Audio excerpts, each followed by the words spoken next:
Alors, bonsoir à tous. Nouvelle conférence des lundis soirs du Centre Saint-Paul. Ce soir, nous recevons Jean-Paul Benglia, qui est auteur de deux ouvrages, La rencontre amoureuse à la portée de tous et Sexe, amour et timidité. Donc, vous l'aurez peut-être compris, Jean-Paul est coach de timide. Il est président de l'association Patatras, qui est une association d'aide aux timides dans leur comportement entre hommes et femmes. Et donc, il dédicacera ses livres en bas, à la fin de sa conférence, qui durera entre 3/4 d'heure et 1 heure. Ensuite, vous aurez une demi-heure pour les questions. Et donc, ceux qui le souhaitent pourront profiter d'un petit encas en bas. Donc, je laisse la parole à Jean-Paul. Merci Jean. Bonjour, donc, comme vous l'avez dit, je m'appelle Jean-Paul Benglia.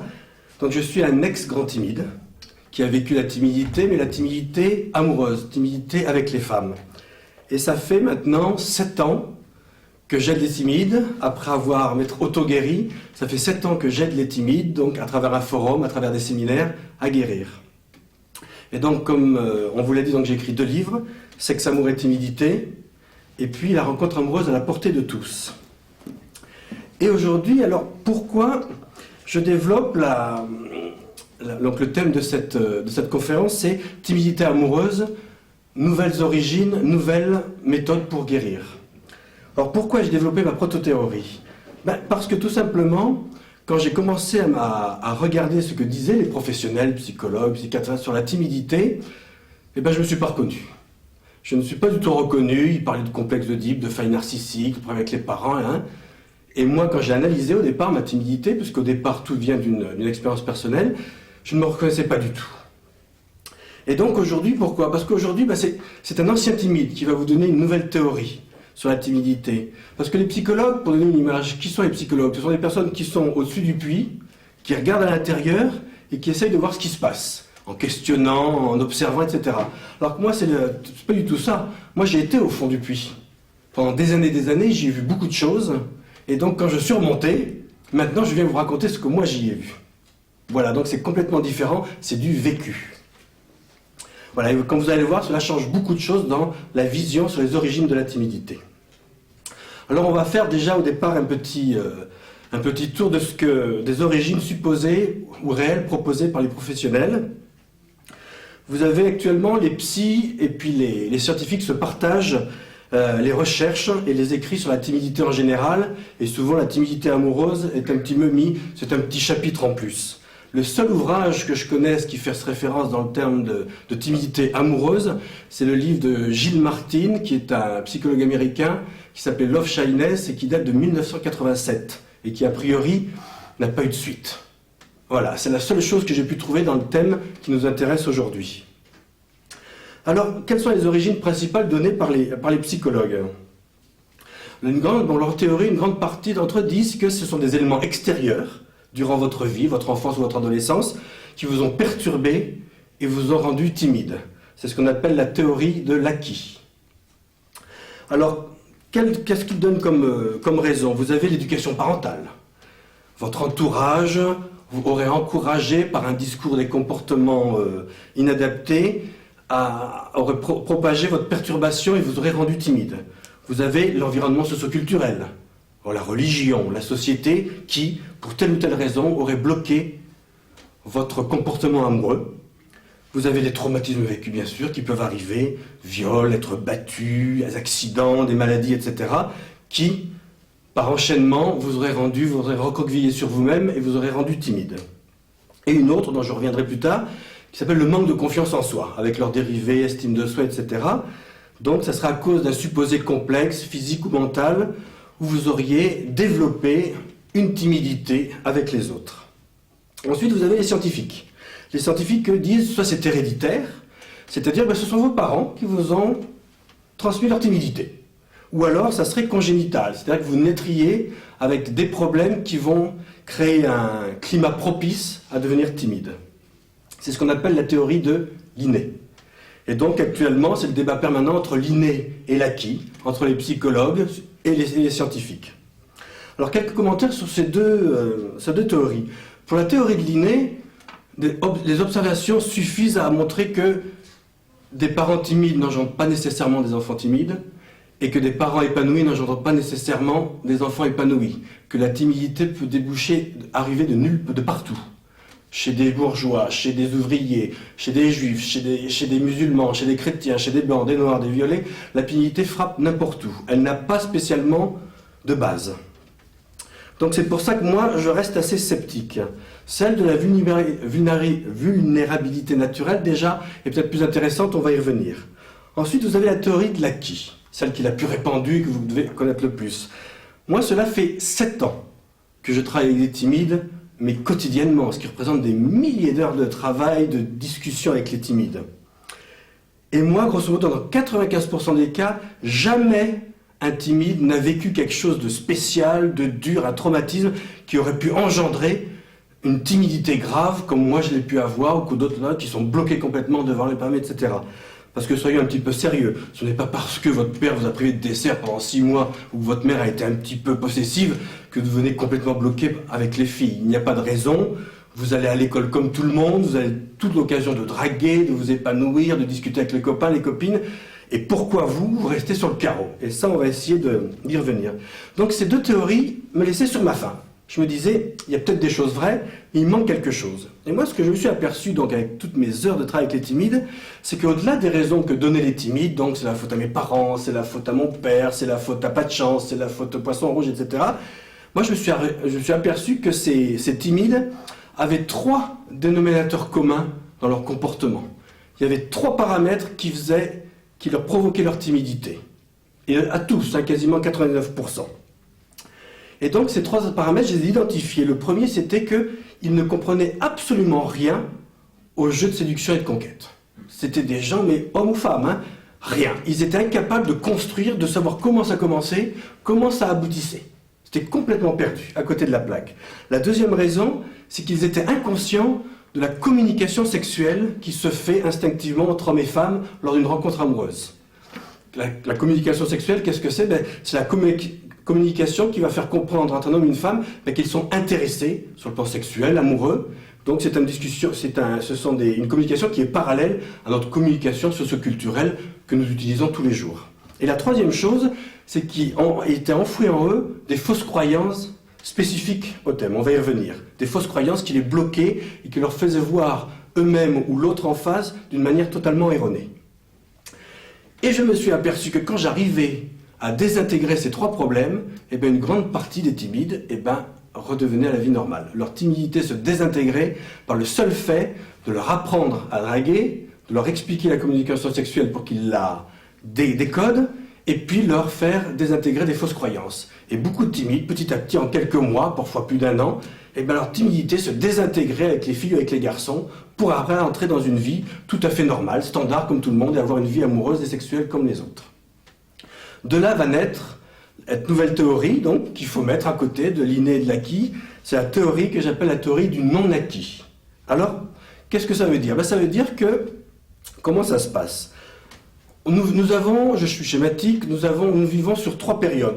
Nous avons la période de l'enfance, la période de l'adolescence et la vie adulte. Et qu'est-ce qui différencie l'enfant de l'adulte? Qu'est-ce qui va se passer pendant l'adolescence d'essentiel? C'est en fait votre construction sexuelle qui va se mettre en route. On appelle ça la puberté. Tout se met en route, des mécanismes, votre corps change, votre cerveau change aussi, et normalement, de nouvelles aptitudes vont se mettre en route pendant cette adolescence. Séduire, conquérir, communication sexuelle, compréhension du jeu amoureux, etc. Tout ça, normalement, doit se mettre en route, petit à petit, se construire. Revenons à l'adolescence. Est-ce que vous vous rappelez quand vous aviez 13-14 ans? Qu'est-ce qui vous rendait timide avec les garçons, avec les filles? Vos parents? La religion? Pas vraiment. Ce qui vous rendait timide, c'était surtout le fait que vous ne compreniez rien à ce qui était en train de se passer en vous. Vous étiez en train de changer, il se passait des choses. Vous commencez, moi je me rappelle, avant Noël j'étais un enfant, après Noël on commençait à regarder le derrière les vies, il se passait des choses.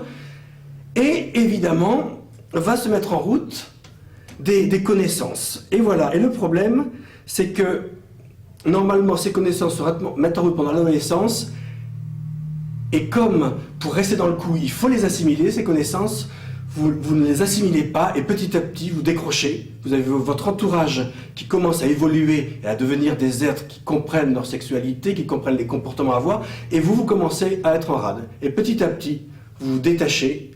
Donc à 13-14 ans, c'est pas gênant, on est tous timides, ça passe, on fait pas trop attention. 15-16 ans, ça commence à devenir douteux, et à 18 ans, ça y est, vous allez décrocher. Quand à 18 ans, vous n'avez pas assimilé des fondamentaux du jeu amoureux, c'est qu'il y a un problème. À 13 ans, il n'y a pas de problème. À 18 ans, ce n'est pas normal. C'est un petit peu... On va y revenir après. Alors, que s'est-il passé? Qu'est-ce qui a pu bien se passer entre un adolescent et un autre? Un qui va avoir une vie amoureuse, ça va se mettre en place, et un qui ça ne va pas se développer. Alors qu'au départ, l'adolescent qui va devenir timide n'a aucun problème dans tous les autres domaines. Parce qu'on parle bien de timidité amoureuse. Il peut jouer au foot, il sait lire, il sait écrire, il se lave comme tout le monde, il mange, il joue, il rit. Mais dans sa vie amoureuse, ça coince. Alors, je vais vous donner un petit peu les causes naturelles ou socioculturelles que je propose. Pour revenir à l'acquis, comme je le dis, quels discours, quels comportements peuvent provoquer une timidité profonde, comme moi j'ai vécu, comme d'autres, je rougissais, j'étais bloqué, alors que j'étais un garçon tout à fait sain. Alors je m'oriente plutôt vers ces origines socioculturelles. La première qui peut arriver, c'est-à-dire, c'est pas de contact avec les autres adolescents pendant votre adolescence. Ça peut arriver, soit vous restez en retrait, soit vos parents, surtout, parfois pour protéger leur fille un peu des premiers émois, de relations sexuellement désirées, tomber enceinte ou d'agression, les mettent un petit peu à l'écart. Le problème, c'est que si vous ne mélangez pas pendant l'adolescence avec les autres, votre instinct ne va pas se construire. Parce que l'instinct se construit en se frottant aux autres, à la vie. Toute la différence entre comprendre les choses intellectuellement, à la faculté, et comprendre les choses de la vie. C'est l'instinct. Et donc ça ne se fait pas. Et donc votre instinct reste en rade. L'autre chose, on vous dit beaucoup du mal du sexe en général. Un peu une ambiance puritaine, qui peut venir de religion ou autre, n'importe laquelle. Et évidemment, vous commencez à avoir un rejet des choses du sexe, et vous bloquez. Et dès qu'on vous parle sexe, ou vous pensez sexe, hop, vous vous bloquez. Troisième chose, on vous dit du mal du sexe opposé. Ce qui peut arriver parfois, un parent aigri, divorcé ou quoi, ça arrive, une mère ou un père aigri, oh là là, les hommes sont tous des pourris ou quoi, etc. Et vous commencez à avoir une haine contre l'autre sexe parce que votre parent vous l'a inculqué. Autre chose aussi, on vous inocule de fausses croyances. Et là, j'y reviendrai après. On vous inocule des informations qui sont fausses, et souvent venant, on va y revenir, de sociologues ou de psychologues, et vous les prenez pour argent comptant. Et ça va évidemment vous amener dans une direction qui est fausse. Et enfin, il y a aussi, on vous empêche de vous épanouir, ce qui peut arriver. Alors là, on rentre dans les parents spécialement malsains, douteux, par exemple, des parents qui vous battent, vous faites violer ou quoi que ce soit, mais là, c'est vraiment des cas graves, donc qui sont très très rares, mais ça peut arriver. Et ensuite, vous avez ce qu'on appelle un manque profond de confiance en vous. Et là aussi, on va y revenir, parce qu'il faut savoir qu'est-ce qu'on appelle manque de confiance en soi. Alors pareil, moi ces origines socioculturelles vécues vont perturber, ces origines que je vais vous donner, vont effectivement vous perturber, et si elles sont répétitives durant votre adolescence, peuvent effectivement provoquer votre blocage au niveau instinctif. Origine de l'inné, alors donc qu'est-ce que ça va provoquer comme blocage? Le début d'un mécanisme qui va créer des réactions en chaîne et qui va aboutir à un blocage profond de la personne qui au départ était saine, juste un petit peu gênée ou timide, ce qui est normal. Votre cerveau, effectivement, pourrait naître avec quelques vulnérabilités dans sa construction, qui va avoir des conséquences, enfin que là encore c'est l'inné. Ou alors tout simplement, vous avez des programmations naturelles qui ne vont pas se mettre en route à l'adolescence. C'est un petit peu comme un ordinateur, vous ouvrez votre ordinateur, puis il y a des virus ou quoi, et hop, il y a des programmes qui bug et qui vont faire bugger l'ordinateur tout le temps. Il dit mais qu'est-ce qui se passe? Eh bien c'est ça, votre cerveau c'est un peu l'ordinateur. Il y a des mécanismes qui se mettent en route à l'adolescence, donc des mécanismes amoureux qu'on a parlé, et certains ne vont pas se mettre en route. Et évidemment, ça va commencer à vous faire bugger dans votre comportement amoureux. Alors, et le problème, c'est que quelle que soit l'origine de ce blocage, ce qu'il faut comprendre pour comprendre un peu les nouvelles thérapies pour guérir, c'est qu'à l'arrivée, la conséquence va être un déphasage naturel, un blocage naturel dans votre instinct le plus profond. C'est pour cela que découvrir l'origine de votre timidité, normalement, a peu de chances de vous soigner. Ça ne sert à rien. Ça peut être intéressant, ça peut vous rassurer. Ah ben c'est la faute de ma mère. Et après, est-ce que ça vous soigne avec les filles? Non. Voilà. Et alors, maintenant on arrive, qu'est-ce que c'est qu'un déphasage instinctif et ses conséquences?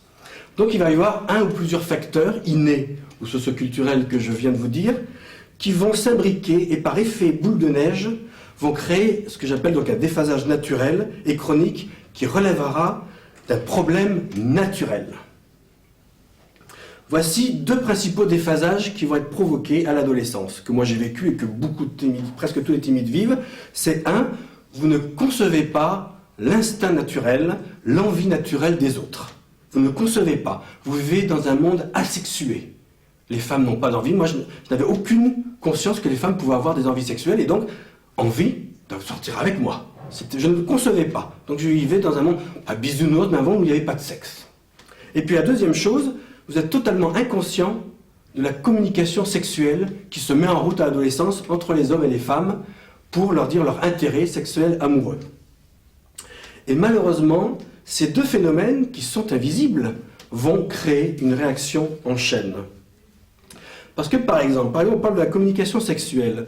La communication sexuelle, schématiquement, c'est en trois parties. Vous avez la communication sexuelle verbale et directe, la communication sexuelle verbale indirecte, et la communication sexuelle non verbale.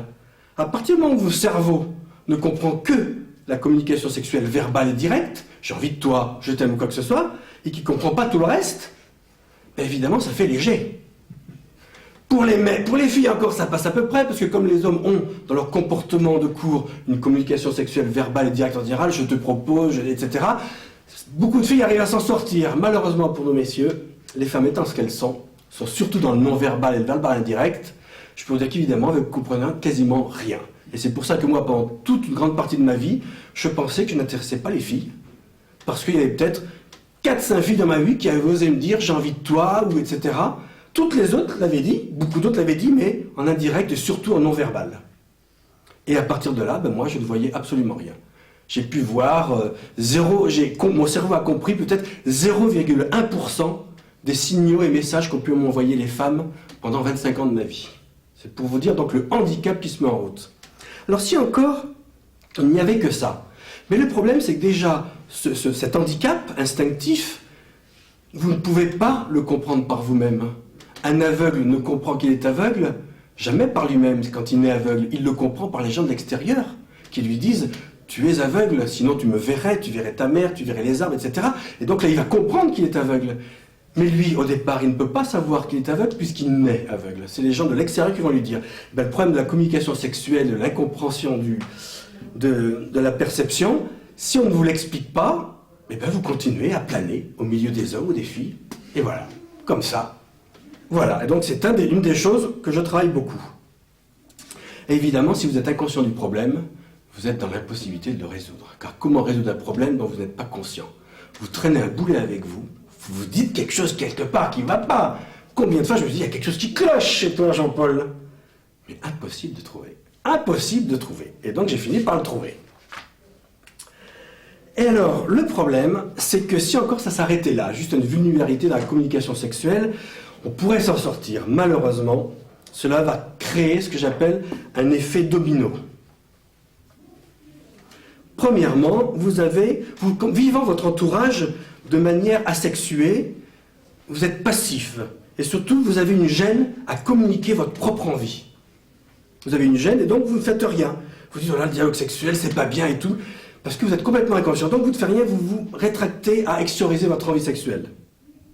Et souvent, ça va créer une confusion instinctive qui, d'après moi, est à l'origine des rougissements, des bégaiements. C'est votre instinct et votre vie sociale qui est en contradiction, et ça bug dans le cerveau, et ça crée une confusion générale dans votre corps. Pour ceux qui ont été très timides comme moi, vous devenez tout rouge, vous tremblez, ça chauffe de tous les côtés, alors qu'au départ, vous êtes quelqu'un de tout à fait normal.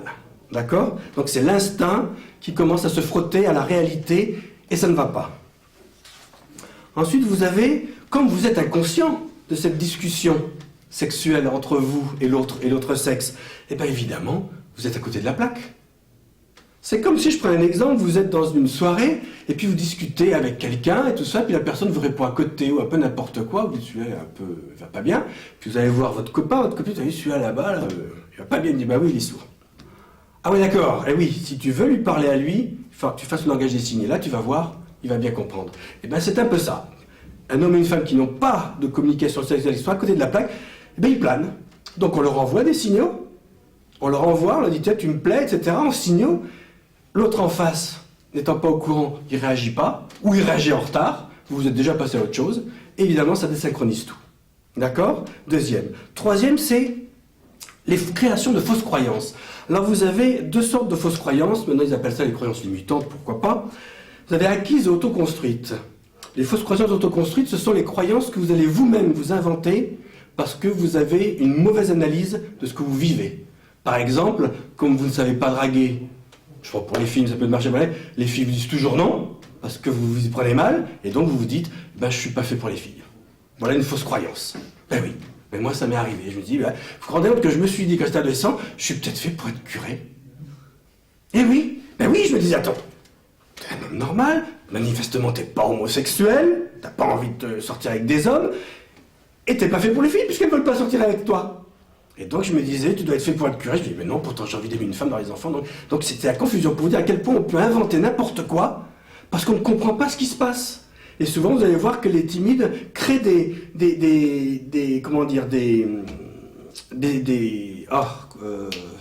alibis incohérents. Et vous vous dites, mais il est débile, c'est pas ça. C'est que le timide est dans une situation tellement incompréhensible pour lui qu'il essaye de trouver quelque chose. C'est pas parfois vous voyez des jolies filles qui disent, oh, je suis moche et tout. Et vous dites, attends, t'es belle.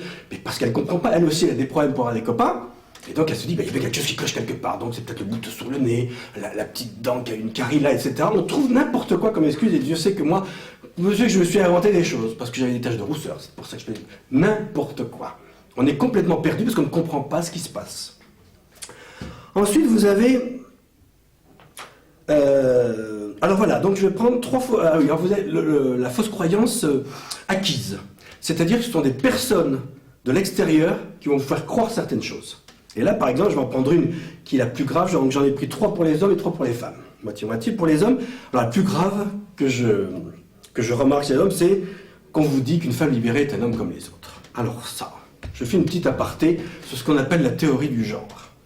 Ce sont des gens qui vous disent que, finalement, vous pouvez être homme ou femme ou hétérosexuel, selon l'âge du capitaine et la vitesse du vent. Moi, je veux bien. Mais je vous dis attention. Méfiez-vous, on en reparlera après dans les questions si vous voulez.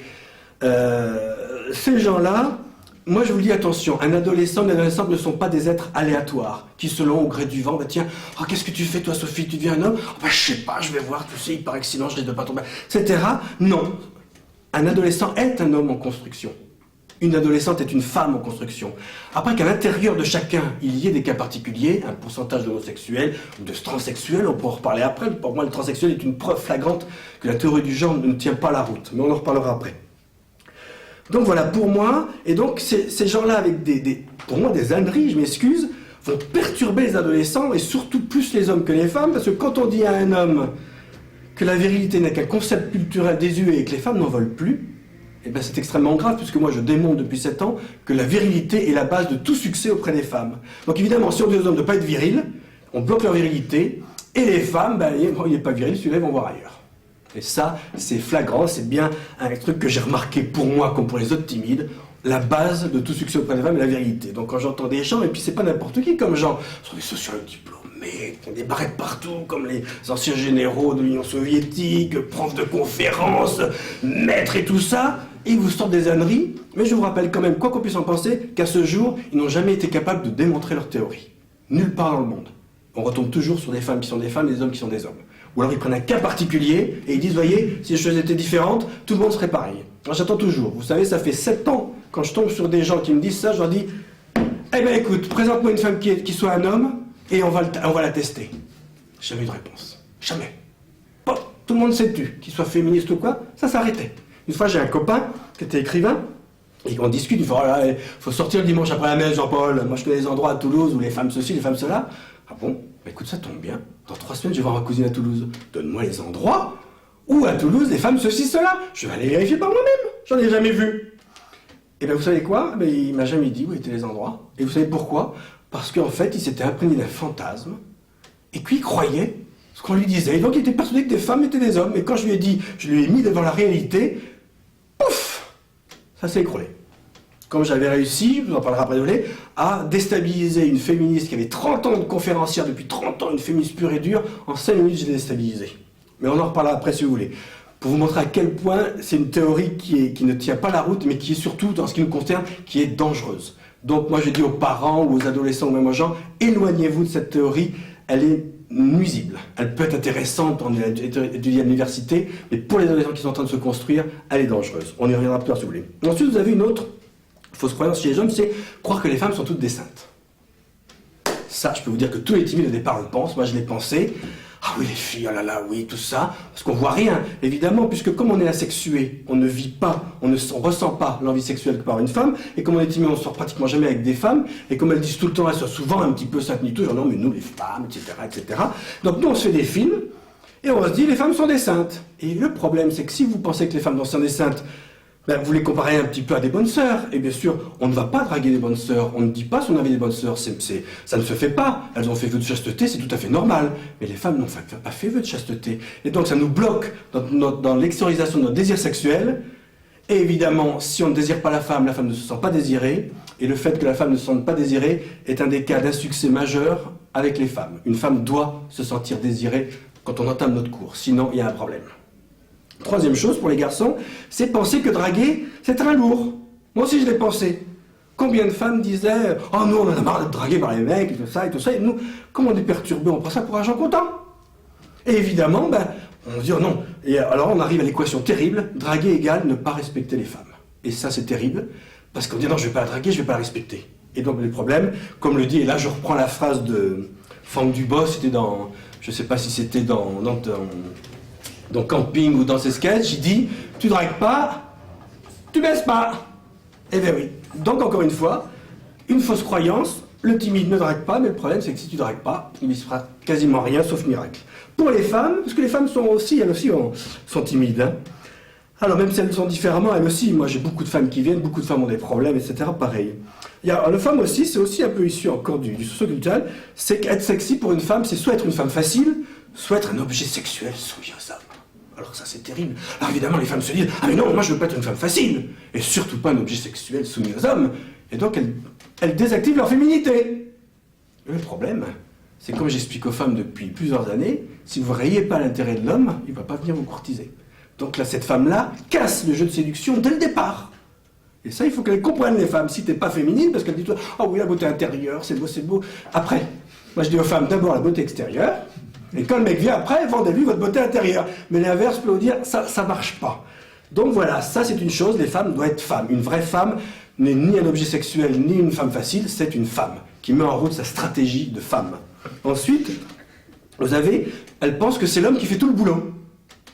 Beaucoup de femmes pensent que c'est l'homme qui fait tout le boulot, bon elles font juste un peu joli, elles ont au moins compris ça, puis elles font rien d'autre. Le problème, c'est que pour moi, une rencontre amoureuse, c'est 50-50. Chacun joue son jeu, un jeu différent, mais chacun joue. Et donc, évidemment, si la fille a ça dans la tête, elle n'évolue pas dans son interaction avec les hommes. Elle reste la même à 13, 14, 15, 16 ans. Le problème, c'est que les copines et les voisines, elles évoluent. Et après, vous vous faites piquer les mecs par les copines et les voisines. Et après, vous dites « Oh, moi, j'ai pas de chance, hein, les mecs qui s'intéressent pas à moi. » C'est pas ça, c'est que vos copines ont une bien meilleure interaction avec les hommes. Et vous ne vous en rendez pas compte puisque vous planez. Et puis voilà comment ça vous passe sous le nez. D'accord? Et la troisième chose, alors c'est un peu l'inverse que pour les femmes sont toutes des saintes, les femmes pensent que les hommes sont tous des cochons. Alors ça aussi. Alors je dis aux femmes, vous savez, les hommes ils sont ni plus ni moins cochons que vous. Je vous rappelle quand même que si nous sommes bientôt 7 milliards, c'est aussi grâce à vous. D'accord? Et souvent avec votre consentement. Mais le problème, c'est que quand vous pensez ça, les films, les hommes sont tous des cochons, et bien ça va créer instinctivement une peur, un rejet, vous avez l'impression d'être agressé à chaque fois qu'un homme vient vous draguer. Ah, il dit hop, c'est un cochon. Et hop, vous vous mettez en retrait et donc parfois agressive. Et donc les mecs, quand ils se font bananer, ils s'en vont les filles. Donc attention. Donc ça voilà, 3 fausses croyances importantes mais qui vont avoir des conséquences néfastes. Encore pour l'effet domino, vous avez l'aigreur, évidemment. Comme vous êtes toujours vous n'avez pas de copain ou copine et que vous vous faites jeter ou ça va pas du tout, etc., et bien vous devenez aigri envers votre sexe. Oh là, les filles, elles sont nulles, t'as vu, elles sortent avec ce mec, il est nul, c'est un dragueur et tout, elles sortent avec lui, et puis avec moi qui suis un mec bien, sortent pas, donc on devient aigri envers les femmes. Ou alors envers les hommes, et les femmes pareil. Oh, les mecs sont tous des cons, t'as t'as vu cette putasse là? Pareil, de deux côtés, c'est le même phénomène fondamental. D'accord? D'un côté, c'est le phénomène du bad boy, de l'autre côté, c'est la pétasse attitude. C'est équivalent. Entre les hommes et les femmes, il y a un équilibre extraordinaire. Voilà, mais le problème, c'est que ça vous rend l'aigreur et donc ça vous éloigne encore plus de l'autre sexe. Et ensuite, encore parce que c'est fait boule de neige, comme vous n'avez pas de rapport sexuel et que vous êtes un peu à côté de la plaque, eh ben, ça rend chance de limiter votre libido et votre envie d'avoir des rapports sexuels. Donc encore une fois, un élément de plus qui va vous éloigner du jeu amoureux. Et tout ça, à l'arrivée, eh ben, ça fait un terrible sac de nœuds dans votre cerveau, inextricable. Mais inextricable avec les méthodes, bien sûr, vous pensez bien que si votre problème, c'est ce que je viens de vous dire, et quand vous parlez du complexe d'Oedipe, moi je veux bien. Quand elle veut dire oui, c'est parce que ton père t'a privé de dessert pendant 6 mois, moi je veux bien, mais vous pensez bien que à l'arrivée, ça n'a rien à voir. C'est un tout autre problème dont on va parler. Parce que ces blocages qui se sont cumulés vont à l'arrivée bloquer vos aptitudes instinctives. Donc, tout ce qui fait de vous des hommes ou des femmes va être bloqué dans votre jeu amoureux. Et donc, et malheureusement, vos sentiments et vos qualités que vous pouvez avoir, comme moi je pouvais avoir, comme vous pouvez avoir, les personnes timides, malheureusement, comme je l'explique dans mes formations, sera peu de poids par rapport à un instinct bloqué. Les choix sont d'abord instinctifs, chez l'homme comme chez la femme, et ensuite, ils deviennent sentimentaux et socioculturels. Il y a pour moi une hiérarchie, c'est l'instinct qui commande, ensuite les sentiments, et enfin, normalement, le socioculturel. Et donc, si c'est bloqué dès le départ, vous pourrez toujours avoir, c'est un petit peu comme le certificat d'études. Dans le temps, le certificat d'études, c'était quoi? C'était un certificat qu'on passait après l'école primaire, et il y avait une note éliminatoire, qui n'existe plus aujourd'hui, c'était le français, je crois, et si vous aviez moins de 4 ou quoi, vous n'aviez pas votre certificat d'études, que vous aviez 20 en maths, 20 en histoire-géographie, 20... Ah ouais, non, t'as une mauvaise note en français, t'as pas ton certificat d'études. Eh bien, dans le jeu amoureux, c'est pareil, vous avez une mauvaise note avec votre instinct, vous pouvez être la plus belle du monde, toute sympa, honnête, sincère, cultivée et tout, si votre instinct ne fonctionne pas. Et c'est comme ça que parfois que vous pouvez voir des personnes intéressantes qui restent sur le carreau, hommes ou femmes, et vous dites, mais comment ça fait que cette personne reste sur le carreau? Ben, je ne comprends pas. Mais maintenant, je peux leur expliquer clairement. Il y a quelque chose dans leur instinct qui fonctionne mal. D'accord? Alors ensuite, et donc petit à petit, tous ces éléments vont faire que vous allez de plus en plus ignorer autour de vous, mais de manière invisible, non dite.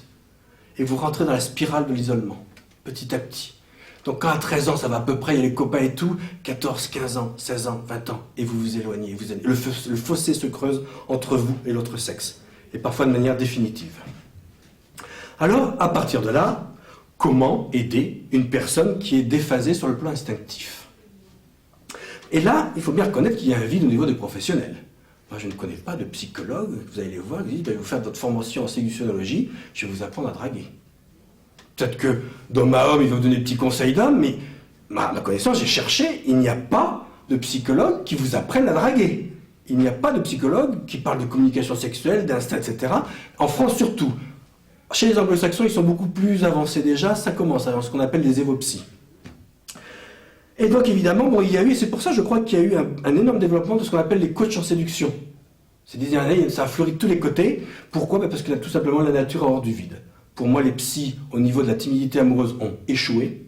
Et donc, comme la nature a hors du vide, eh bien, on cherche d'autres solutions. Et les coachs en séduction sont une possibilité partielle ou réelle de s'en sortir et d'éliminer votre timidité amoureuse.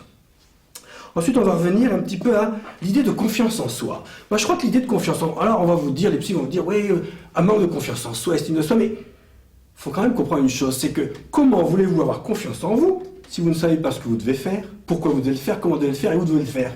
Vous connaissez, vous, des élèves qui ont confiance en eux devant un problème d'algèbre alors qu'ils n'ont pas appris à compter? Vous connaissez des apprentis boulangers qui vont être tranquilles dans la boulangerie pour faire du pain alors qu'ils ne savent pas ce qu'il faut mettre pour faire la pâte, qui ne savent pas comment traiter la pâte et qui ne savent pas comment la cuire? C'est pas possible.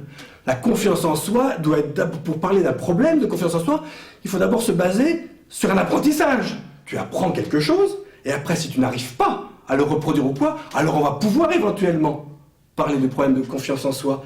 Mais tant que vous ne savez pas les choses, vous ne pouvez pas avoir confiance en soi, c'est pas possible, vous allez vous planter.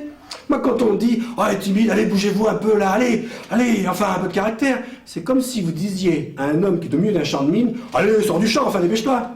Il va exploser. Il va exploser en vol, c'est sûr, parce que la rencontre amoureuse et simple et compliqué à la fois. Il y aura toujours, soit il va faire des erreurs, soit il y a des choses qu'il ne va pas faire qui vont être autant de mines sur le parcours de la rencontre, il va exploser.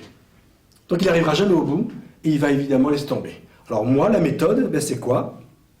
C'est évidemment de baliser la rencontre, de montrer aux gens où sont les mines, passer à côté, quand ils marchent sur une mine, leur expliquer comment la désactiver, etc. Et petit à petit, pour avancer, pour sortir du tunnel dans lequel ils sont. Voilà, c'est ça la base de la méthode. Ça s'appelle l'apprentissage de l'instinct. Donc en fait, le but, ça va être de vous faire acquérir, par un apprentissage répétitif, des mécanismes innés que vous, pour X raisons, celles que vous voulez, vous n'avez pas développées. Séduire, communication sexuelle, conquérir, vos obligations envers l'autre sexe pour la rencontre, vos attentes à vous, pour que vous les contrôliez, et puis les craintes que vous avez, vous aussi. Aussi la crainte de l'autre sexe, mais les vôtres aussi. Parce que tant que vous n'arrivez pas à coordonner tout ça, ça fait autant de pièges et de problèmes qui vont se créer lors de la rencontre. Voilà. Et ensuite, au même titre que par exemple une personne, pour X raison, n'a pas pu apprendre à lire à 6-7 ans comme nous tous normalement, X raison, celle qu'il veut, il arrive à l'âge adulte avec un handicap énorme. Et bien vous avez des associations qui vous permettent d'apprendre à lire à tout âge. À 20 ans, à 30 ans, à 40 ans, vous pouvez apprendre à lire et écrire. Et la plupart des gens, s'ils font l'effort, c'est vrai que c'est difficile, ben après, ben hop, ils savent lire et écrire comme les autres, et ils redémarrent dans la vie. Et bien c'est exactement le même principe. À part que ça va être évidemment un peu plus compliqué de faire son apprentissage du jeu amoureux que d'apprendre à lire, parce qu'il y a des interactions avec l'autre qui rendent les choses plus compliquées. Mais c'est le principe est le même. Le principe de l'association, de ce que je fais, c'est de faire l'apprentissage des gens qui, pour X raisons, à la fin de leur adolescence, ben, ils planent, ils partent à côté, ils ont un problème. Eh bien allez, j'ai dit aux mecs ou aux filles, eh bien allez au boulot, il va falloir apprendre. Il va falloir apprendre à draguer, il va falloir apprendre à courtiser, apprendre à attirer, etc. Parce que c'est comme ça que ça se passe. Et que ça se passe comme ça depuis la nuit des temps. Parce que moi je suis remonté au Moyen-Âge, on retombe toujours sur le même principe, les mêmes bases. Alors quand on vous dit que vous, là, les jeunes femmes d'aujourd'hui, vous ne ressemblez plus à vos grand-mères, moi je pourrais vous démontrer, si un jour vous venez dans une formation en suivant, que vous êtes identique aux femmes qui vivaient sous Louis XIV. Parce que, une chose simple, comment pensez-vous que vous êtes tous allés voir des pièces de Molière, je pense, ou à la télé, vous l'avez vu? Comment imaginez-vous que des jeunes comédiennes du XXIe siècle puissent rentrer comme un gant dans des rôles qui ont été faits par et pour des femmes qui vivaient il y a plus de 300 ans, et des hommes? Comment se fait-il? Ils ne changent rien au texte. Et vous pouvez voir, les hommes comme les femmes s'éclatent dans ces pièces. Les femmes ne sont pas là, à la fin, les comédiennes, « Ah, c'est ça, ces pièces, elles sont désuètes, on n'a plus rien à voir. » Les femmes, non, elles s'éclatent. Il y a eu des évolutions socioculturelles, mais il n'y a pas eu d'évolution biologique cérébrale. Les mêmes mécanismes se répètent tout le temps. C'est pour ça que moi, avec mon site, je peux aider des Africains, des Juifs, des musulmans, des Sud-Américains, apparemment ils parlent français, c'est bon. Éventuellement espagnol, mais bon, pour l'instant j'ai les français. Parce qu'il y a des bases universelles. Et après, le socioculturel va être un manteau sur votre construction instinctive, même va mettre qu'un manteau. Et moi je travaille sur l'instinct, sur la base. Alors, déroulement de la méthode. En fait, ce qu'on va faire, on va éduquer votre instinct, tout simplement. Au lieu de vous éduquer socialement, on va vous éduquer instinctivement. Alors, comment se déroule la méthode de base? Au départ, participation à une conférence comme celle-ci. Conférence de la timidité. Pourquoi? Parce que pour que les timides aillent vers d'autres horizons. Arrête de rester dans le complexe d'Oedipe, et c'est la faute à ma mère, et c'est la faute à mon père. Ils disent, non, si ça se trouve, il y a peut-être un problème instinctif. Et donc, ça ouvre leur cerveau en disant, c'est peut-être ça que j'ai. Pourquoi pas? C'est peut-être pas ça, mais c'est peut-être ça. D'accord? Ensuite, moi, quand je les renvoie, on fait des tests. Il y a les tests dans les livres, et je les fais avec des gens. Il y a une demi-heure de test, discussion, en 1h30, j'ai exactement ciblé les problèmes instinctifs qu'a la personne, homme ou femme. Les questionnaires sont différents, les questions sont différentes, et donc elles vont se recouper. C'est un petit peu comme on fait un test psychologique, mais moi je fais un test sur l'instinct, tout simplement. Et à partir de là, moi, en une demi-heure, 3/4 d'heure, paf! Allez, bon, t'as ça comme problème. Voilà, parce que donc les tests, je les fais sur votre connexion à la réalité sexuelle et à la communication spécifique. Les tests vont aussi sur la compréhension du jeu amoureux, les questionnaires sur vos fausses croyances, et aussi sur votre capacité de conquête. À partir du moment où j'arrive à vous tester sur ces 3 choses-là, je peux vous dire que moi, je sais à peu près. Je sais à peu près ce qu'il y a, ce qui ne va pas en vous, dans votre instinct. Peut se rajouter un problème socioculturel, mais moi, dans l'instinct, je sais ce que c'est. Alors, les tests vont être différents pour les hommes et pour les femmes. Parce que la perduration n'est pas la même. Chez les femmes, la perturbation va se faire dans sa capacité d'attraction. Une femme qui est femme attire l'homme vers elle dans sa nature. Et donc évidemment, la timidité de la femme se voit dans l'extériorisation de sa féminité et dans l'extériorisation de sa disponibilité.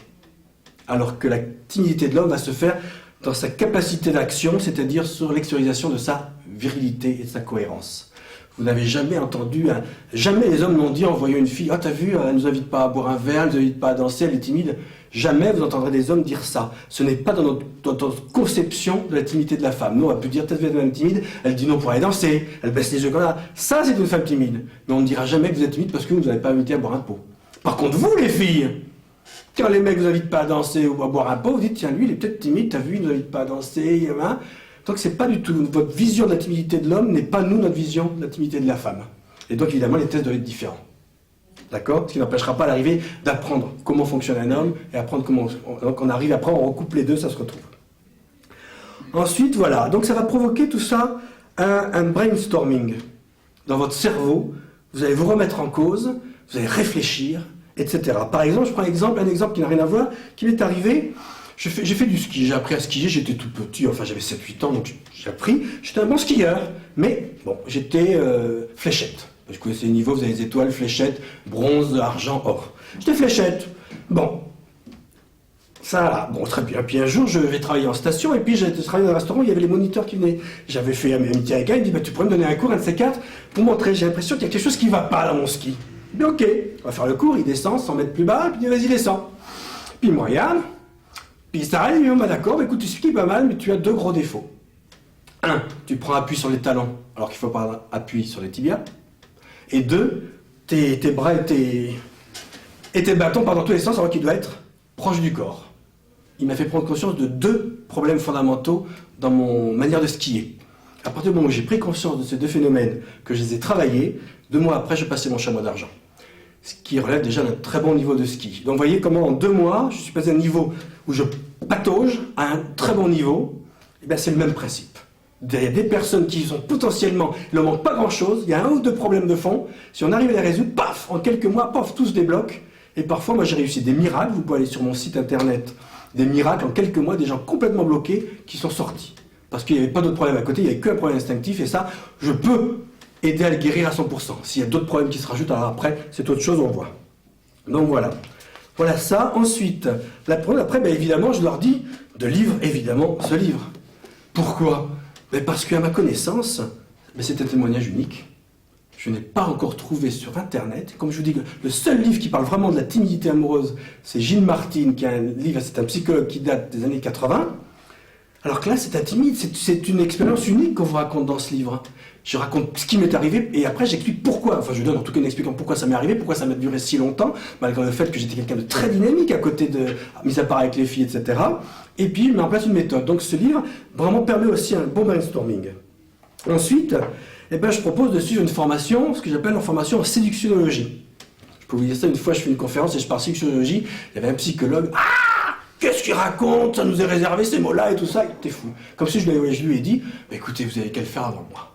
À partir de là, il s'est tu. Parce qu'effectivement, c'est très bien de critiquer les autodidactes, mais c'est à vous, aux universitaires, de les faire avant. Si vous ne les trouvez pas, c'est à ça que servent aussi les autodidactes, c'est qu'ils recouvrent des choses que les universitaires ne trouvent pas. Donc voilà, donc séductionnologie. Donc elle se fait en 2 parties. La première partie, on travaille sur les fondamentaux du jeu amoureux. La virilité, la féminité, la communication sexuelle, les erreurs à ne pas faire, etc., etc. Et ensuite, la deuxième, c'est un atelier que je fais, interactif, où là, on discute beaucoup plus, où là, je dissèque la rencontre en 5 étapes. Avant la rencontre, la prise de contact, le rendez-vous pour faire connaissance, le rendez-vous intime et les câlins. Je dissèque ces 5 étapes, et à chaque étape, je dis les erreurs à ne pas faire et les choses qu'on doit faire. Et à partir de là, rien qu'avec ça, ça vous guide. C'est un GPS, c'est pour ça que j'appelle ça le GPS universel de la rencontre amoureuse. C'est un GPS instinctif pour vous guider. Et petit à petit, avec l'expérience, ça s'affine, ça devient plus cool. Et ensuite, et ben après, ben c'est l'aide à l'apprentissage sur le terrain. C'est l'aide à l'apprentissage sur le terrain, évidemment, parce que tout ça, c'est du théorique, même s'il y a des exemples pratiques, hein, mais c'est du théorique, après, ben, faut y aller. Et donc là, ben, moi, il y a un forum qui est bénévole, qui est donc sur l'association Patatra, Vous avez un forum où là, on discute, vous vous présentez, ensuite vous dites, tiens, vous créez votre topic, et puis vous expliquez votre situation amoureuse, et après on vous dit, voilà, il y a ça, ça, ça, donc fais ça, dis ça, ah, elle a dit ça, alors ça veut dire peut-être ça, donc répète, etc. Et on les guide. C'est un outil bénévole. Et ensuite, éventuellement, il y a coaching direct et personnalisé, que je peux faire, hein, un peu comme les coachs, mais différemment, parce que moi je travaille vraiment sur les fondamentaux. Et puis après, évidemment, là, soit on peut faire des téléphones, des discussions téléphoniques, c'est important, ou alors des séminaires, comme j'ai fait samedi dernier, je veux dire que là, ça booste. Hein. En 5 heures, ça dégage. Hein. Ça vous requinque, etc. Voilà. Et à partir de là, éventuellement, donc, ce que vous pouvez faire, quand je sens que la personne a un autre problème à côté, je dis, fais une thérapie, ce qu'on appelle une thérapie, une double thérapie, une thérapie parallèle. Tu travailles avec nous ton instinct, parce que ça, il faut que de toute façon que tu le fasses, il faut que tu apprennes à draguer correctement, il faut que tu apprennes à attirer les hommes correctement. Mais d'un autre côté, peut-être que la personne a un problème, parce qu'il a eu un problème grave, peut-être, hein, une blessure passée, qui le bloque en plus. Mais ça, je dis, ça, moi, je soigne pas, moi. Moi, je t'aide ton instinct, mais si tu as eu un problème grave, agression ou quoi que ce soit, ça, va voir des professionnels. Il y en a des bons qui sont spécialisés là-dedans. Vas-y. Et comme ça, il fait sa double thérapie. Ce qui m'est arrivé aussi avec certains. J'ai dit, voilà, fais ça en parallèle, et petit à petit, les deux ont aidé à ce qu'ils s'en sortent. Et selon les personnes, c'est entre 6 mois et 2 ans. Moi, je sais qu'entre 6 mois et 2 ans, il y a, on va dire, je peux arriver, je pense que si vous m'amenez 100 personnes qui se disent timides, plus ou moins, au hasard, qui se disent timides, au bout d'un an, si ces gens sont assidus, travaillent, parce qu'il faut s'investir, je pense qu'il y en a 50 qui auront désintégré suffisamment de leur timidité pour avoir une vie normale, et au bout de 2 ans, je pense qu'on peut arriver à 75%. Donc c'est pour vous dire à quel point, moi, avec de la ficelle et du carton, parce que, moi, qu'est-ce que j'ai pour aider les timides? Un livre et un forum? C'est rien. Et avec ça, j'arrive à faire des miracles. Donc c'est pour vous dire que si vraiment j'avais les moyens de développer cette méthode, on pourrait soigner des milliers et des milliers de timides, et assez facilement, et pas cher en plus. Vous vous rendez compte que ça, c'est 2 livres, c'est même pas le prix d'une séance de psy d'une demi-heure. Et je peux vous assurer que quelle que soit la qualité du psy, qui peut être très bon, jamais il pourra vous apprendre ce que vous apprenez là, dans ces livres. D'accord? Alors, en conclusion, je dirais, il y a Darwin, donc parce que moi, évidemment, plus j'ai fait mes recherches, plus je suis retombé sur Darwin, qu'on était bien issu de la nature, et que il y avait bien à côté les mâles, les femelles, etc., même si on a vécu des évolutions extraordinaires, on est bien gentil, la base, d'après moi, c'est bien la nature. Et Darwin avait dit, la plupart des pathologies sont dues à la différence entre le comportement social et la programmation naturelle initiale. Et moi, je crois, Darwin était quelqu'un, je pense que vous savez, qui est un chercheur du 19e siècle, qui est la fameuse théorie de l'évolution, donc c'est à 150 ans à peu près. Et moi, écoutez, mon expérience et toutes mes recherches et tout confirment pleinement ces dires. Et moi, je crois donc que la pathologie timidité, en fait, aurait bien comme origine un déphasage entre vos comportements sexuels déréglés, social que vous avez, et incohérents, et celles que vous devriez avoir si vous aviez fait une construction normale de votre programmation initiale. Et à partir de là, l'écart s'est creusé, et vous a mis complètement dans les choux, complètement à l'écart. Alors avec cette méthode, qui pourrait s'apparenter d'ailleurs à l'apprentissage d'instinct, à une TCC, vous avez entendu parler, c'est des thérapies cognitives et comportementales, c'est un peu ça, c'est le même esprit, mais c'est concentré sur la timidité amoureuse. D'accord? Et donc avec ça, on reprogramme votre comportement instinctif, tout simplement. On le remet en route. D'accord? Et normalement, petit à petit, pour beaucoup, ça va se désintégrer au fur et à mesure, comme j'en ai les preuves sur mon site. Vous pouvez aller sur mon site, sur mon forum, et vous avez des archives, vous allez revoir des topics de gens, dans quel état ils sont arrivés, et 6 mois ou 1 an après, comment ils s'étaient transformés. Et ça, rien qu'avec un bouquin et un forum. Donc vous voyez quand même, on peut faire des choses extraordinaires avec pas grand-chose. D'accord? Alors sinon, mais évidemment, ça va prendre du temps, ça va demander de l'investissement. Et là, je reprends une phrase de Morpheus dans Matrix, qui dit « Il y a une grande différence entre connaître le chemin et arpenter le chemin. Mais pour le moins, moi, avec tout ce que je vous amène, je vous montre le chemin. Vous avez un chemin à faire, vous savez, vous ne tournez plus en rond. Vous dites « mais je vais par là, mais non, va par là, mais non, les filles, c'est par là, c'est par là. » Moi, je vous montre un chemin fondamental et je vous dis « Va par là, tranquillement à ton rythme et tu avances. » Voilà, et donc, pour finir, je dirais que je reprendrai cette maxime, encore une fois, comment il s'appelle, de Darwin, qui est assez extraordinaire. Je peux vous dire, quand je suis tombé, quand j'ai fait mes recherches, il disait ceci, ça sera mon mot de conclusion, puis après on prend les paroles, les questions. Il disait « J'entrevois dans un avenir éloigné des routes ouvertes à des recherches encore plus importantes. La psychologie sera solidement établie sur une nouvelle base, c'est-à-dire sur l'acquisition nécessairement graduelle de toutes les facultés et de toutes les aptitudes mentales, ce qui jettera une vive lumière sur l'origine de l'homme et de son histoire. Voilà. Ben moi, ce que je fais, je reprends ces dires. Ben voilà. Moi, je fais votre apprentissage de l'instinct. Voilà. Donc, n'hésitez pas, investissez-vous, parce qu'au départ, ça vous coûte quasiment rien. Essayez, et si au bout de quelques mois, ça donne rien, vous verrez, mais ça vous coûte rien. Investissez-vous, parce que je peux vous dire que parfois, ça fait des miracles. Je vous remercie. Si vous avez des questions, vas-y Jean. Alors juste avant les questions, donc les questions, il faudra venir ici pour parler au micro, parce qu'il y a des gens derrière la caméra, et qui seront intéressés par vos questions. Mais je voulais ajouter quand même, pour aller dans le sens de Jean-Paul, que vous pouvez trouver sur Internet, notamment une vidéo, en fait un extrait d'une émission de Jean-Luc Delarue, où un lecteur du premier livre de Jean-Paul, donc Sexe, Amour et Timidité, a témoigné que sa vie avait complètement changé simplement avec la lecture du bouquin, et qu'il avait simplement réussi à avoir des relations sexuelles. Donc c'est quand même pas rien, et ça me paraît important, et je suis très fier d'être l'éditeur de Jean-Paul. Voilà. Alors, qui veut poser une question? Ne soyez pas timide, c'est facile. On est entre nous, allez-y. Les vidéos ne sont vues que par quelques milliers de personnes, vous inquiétez pas. On verra pas votre... Non mais la caméra est tournée dans ce sens. Non voilà. Là, on ne voit pas votre visage. Hein, et on ne reconnaît pas votre voix, on mettra des... Non, c'est pas vrai. Il n'y a pas de questions? Si, allez. J'ai vu il y a 5-6 ans, il y avait énormément de sites de coaching en séduction. Oui. Et j'ai vu que là récemment, ces sites-là deviennent des sites de développement personnel. Je voudrais savoir quel est ton avis sur ce changement de ces sites qui avant faisaient du coaching amoureux, maintenant qui passent à du développement personnel. Ben écoute, moi ce que je crois, c'est que si tu veux, ils diluent le coaching amoureux dans une généralité, pour attraper plus de monde. Peut-être ça, et peut-être aussi parce que tout simplement, parce que moi je le sais, c'est qu'ils n'arrivent pas à faire beaucoup de sous avec le coaching amoureux, et donc ils s'étalent. Plus. Effectivement, maintenant, c'est le développement personnel, ils se mettent et donc ils se diluent. C'est pour moi que d'après moi, ils perdent de la puissance. D'après mon avis, moi je ne me dilue pas. Par contre, je cherche des gens éventuellement qui ont des spécialités à côté, qui vont m'aider, mais moi je ne me dilue pas. Je reste sur une même ligne de fond et continue. Donc je pense que c'est plus du fait qu'ils essayent d'attraper le plus large possible et ils incluent dans le bien-être le jeu amoureux, ce qui n'est pas faux d'ailleurs, hein, de toute façon. Hein. Mais je pense que ça vient de là. Alors, c'est une autre question. Alors moi je vais te poser une question, parce que tout à l'heure tu as... Déjà, est-ce que tu pourrais expliquer la différence entre les deux livres? Première question. D'accord. Et deuxième question, tu as parlé d'une anecdote avec une féministe. Ah, théorie du genre, oui, on va en parler. C'est toujours un grand plaisir. Les copines. Dans la famille aussi, je me fais suivre les ennemis. Alors, la différence entre les deux livres.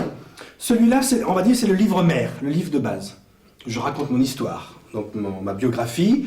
Je fais un condensé de toutes mes recherches pour vous démontrer que ce que je vous dis tient la route.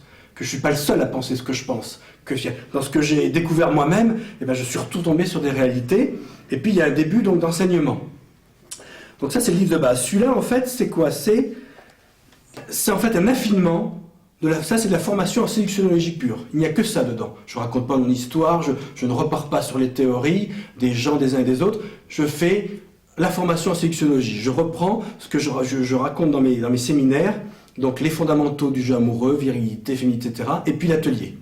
Voilà, donc celui-là, il est fait vraiment, c'est le livre. Je conseille souvent, soit cela aux parents ou aux gens qui veulent aider les timides, de lire celui-là, et par contre, mais aussi aux timides. Et celui-là, c'est vraiment un petit livre ça vous permet tout de suite, il se lit très très vite, en 1 heure et demie, il est très rapide, alors que celui-là est déjà un peu plus lourd, très rapide à lire, et ça vous permet de vous remémorer, parce qu'il faut du temps pour assimiler les choses. Et vous l'assimilerez plus facilement dans celui-là que celui-là qui est beaucoup plus lourd. Moi, j'ai mis comment on appelle ça, du fluo, pour repérer les fondamentaux, alors que là, vous les avez directement, parce que l'apprentissage relève toujours de répétition. Répétition. Je dis toujours une anecdote qui amuse les timides. Je dis, tu sais, moi, quand j'ai écrit mon premier livre, qui représente maintenant la première partie donc, de ce livre, ben, parfois, je relisais mon bouquin. J'avais du mal à assimiler ce que j'avais deviné, mis sur un bouquin. Je relisais moi-même mon bouquin pour me dire, mais oui, Jean-Paul, c'est ça, les filles, c'est ça. Ah, c'est dur. Donc ça vous permet vraiment un petit livret simple, facile de lire, parce qu'il y a plein de schémas très faciles de compréhension. Parce que quand je fais une conférence, en général, j'ai un tableau, et je vous fais des schémas qui, paf, ça saute aux yeux directement. Donc celui-là, c'est vraiment le petit manuel, sympa, facile à lire. Voilà la différence. Maintenant, on va revenir sur la théorie du genre. Alors, juste pour vous dire des choses, pourquoi ça me paraît absurde, c'est des éléments que je laisserai à votre réflexion.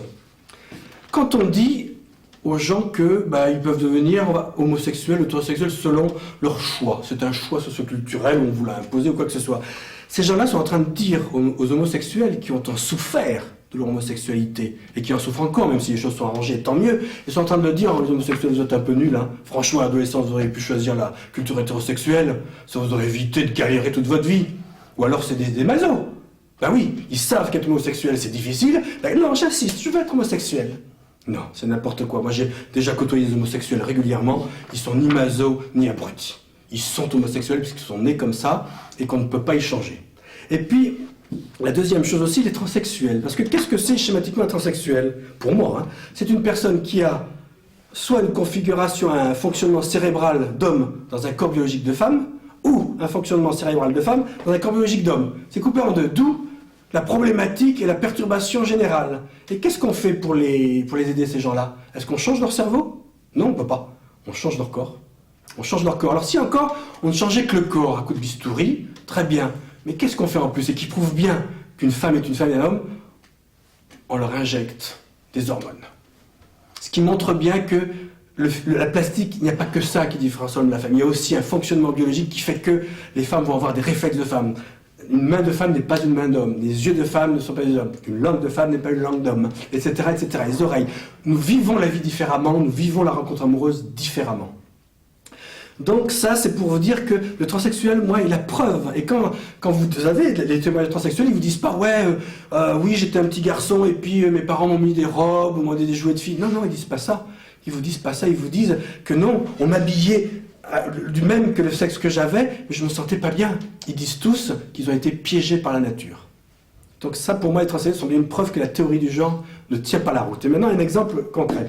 Je faisais une formation à Montpellier, au SUFCO pour la nommer, qui est un SUFCO, pour ne pas la nommer, qui est un nid à féministe extraordinaire. On nous obligeait, vous savez, à faire écrivain, tirer, etc. Pour notre mémoire, je ne l'ai pas fait. Je me suis dit, non, je ne le ferai pas, c'est pas obligatoire. Et puis un jour, on nous oblige à aller à une conférence sur la formation des femmes. Pourquoi pas? Intéressant. Et là, on a une femme qui arrive, Madame Olanier, pour parler, donc qui est un grand ponte du féminisme social, qui habite à Genève, qui commence sa conférence au départ, bon, elle part sur la formation, puis elle commence à déraper. À dire que oui, les femmes, et puis à un moment, elle me fait, oui, les femmes, il n'y a que 10% de femmes qui font des études scientifiques, on empêche les femmes des études scientifiques, c'est socioculturel et tout. Je la regarde et je fais, mais, madame, où avez-vous lu, où avez-vous vu qu'on interdisait aux femmes de faire des études scientifiques? Et là, le monde se sent grand chaud et dit, je vais vous le prouver tout de suite, monsieur. Vas-y, ma cocotte. Et alors, elle prend un journal, n'importe un journal, voilà, je vous montre, regardez, une photo d'homme, ah, une photo de femme, tiens, regardez là, voyez, il n'y a presque que des photos d'hommes, voilà. C'était sa preuve, parce qu'il y avait plus de photos d'hommes que de femmes, que ça empêchait les femmes des études scientifiques. À partir du moment où vous prenez au mot les gens, ces gens-là qui vous font des affirmations, vous leur dites, prouve-le-moi. Vous allez voir, ils vont s'écrouler. 90% du discours féministe est biaisé. Il y a une partie qui est légitime tout à fait sur la réorganisation de la société, sur l'équilibre, etc. D'accord. Mais venir raconter que si les femmes ne sont pas des hommes, c'est à cause du patriarcat et de la religion, c'est ridicule, d'autant plus que maintenant le patriarcat, il n'y en a presque plus, ils l'ont tout cassé, la religion recule, et bien les femmes continuent à être des femmes. Et moi je peux vous dire, je fais des conférences régulièrement comme vous, avec 10, 20, 30 personnes, il y a plein de femmes, et bien elles sont d'accord avec moi, elles me disent oui c'est vrai, on est des femmes, c'est vrai. Ce que je leur raconte, je leur fais tout, je leur décris leur comportement instinctif, ils me disent ouais c'est vrai, c'est vrai, c'est vrai. Donc voilà, donc cette femme, je l'ai déstabilisée en moins de 5 minutes. Une femme qui avait 30 ans de carrière de conférencière, une dure de dure. Pourquoi? Parce que je sais qu'elle dit n'importe quoi. Je le crois pas, je le sais. Et là, ça reprend un truc de Matrice où il disait, tu n'es pas le meilleur parce que tu le crois, mais parce que tu le sais. Et ça, je sais que les femmes ne sont pas des femmes, elles me l'ont prouvé tout le long de ma vie, qu'elles n'étaient pas des hommes. Elles étaient ce qu'elles étaient, il n'y a pas de supérieur, il n'y a pas d'inférieur. C'est un équilibre. Donc c'est pour ça que quand une féministe me dit une ânerie, je dis, vous pouvez me le démontrer, et à partir de là, vous allez voir, ça s'écroule, ça ne tient pas la route, parce que c'est faux. Voilà, donc voilà un exemple donné d'une grande conférencière qui a été déstabilisée en 2-3 minutes. Merci beaucoup. S'il n'y a pas d'autres questions, si? Non? Donc on va remercier encore une fois Jean-Paul. Merci d'être venu. Ceux qui veulent, donc on va dédicacer, mais en bas, pour manger aussi un petit bout pour ceux qui veulent. Merci encore. Merci à vous, à la prochaine.